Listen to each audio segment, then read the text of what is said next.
Doyin Johnson has been involved in advancement of our democratic process since 1994 by mobilizing the youth towards achieving our democratic ideals against military dictatorship, which Mr. President is known for.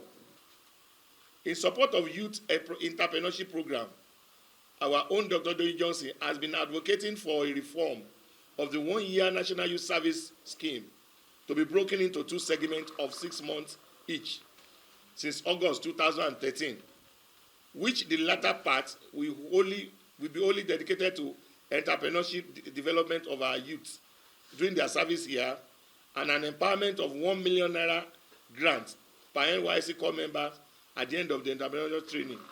Total. My group will have more than 252 members across the nation. But every year, since we met 2019, and we register under the National Collection of Tinubu Support Group under Dr. Doyin Johnson, every year, the mentorship of Aswaju, Dr. Doyin Johnson used to give us slots of 250 individual youth in the north.